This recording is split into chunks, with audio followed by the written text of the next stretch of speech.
తెలియజేస్తా ఉన్నాం. గ్రామీణ స్థాయి క్రీడాకారులను ప్రోత్సహించాలనే లక్ష్యంతో రాష్ట్ర ప్రభుత్వం సీఎం కప్ క్రీడలు నిర్వహిస్తోందని ఒలింపిక్ అసోసియేషన్ ఉమ్మడి జిల్లా అధ్యక్షుడు హనుమకొండ జిల్లా గ్రంథాలయ చైర్మన్ ఎండి ఆజిజ్ ఖాన్ తెలిపారు. సీఎం కప్ 2025 రెండవ ఎడిషన్ టార్చ్ ర్యాలీని హనుమకొండ జవహర్లాల్ నెహ్రూ స్టేడియం వద్ద ప్రారంభించి గ్రామీణ యువతలో క్రీడలపై అవగాహన పెంచేందుకు ఈ ర్యాలీని 2 రోజుల పాటు జిల్లా వ్యాప్తంగా నిర్వహిస్తున్నామని అధికారులు పేర్కొన్నారు. ఈ కార్యక్రమంలో అథ్లెటిక్స్ అసోసియేషన్ జిల్లా అధ్యక్షుడు వరద రాజేశ్వరరావు, రాష్ట్ర కార్యదర్శి సారంగపాణి తదితరులు పాల్గొన్నారు.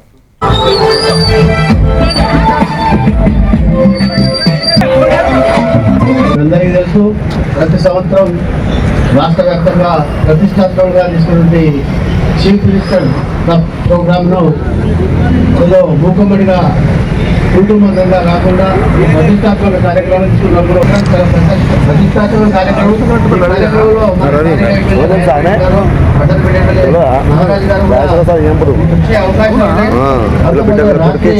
ఫోన్ రావడం వల్ల హైదరాబాద్ కు పిసిసి జనరల్ బాడీ మీటింగ్ ఉండడం వల్ల అందరూ ఎమ్మెల్యేలు తర్వాత కార్యవర్గ రాష్ట్ర కార్యవర్గ సభ్యులందరినీ పోవడం జరిగింది.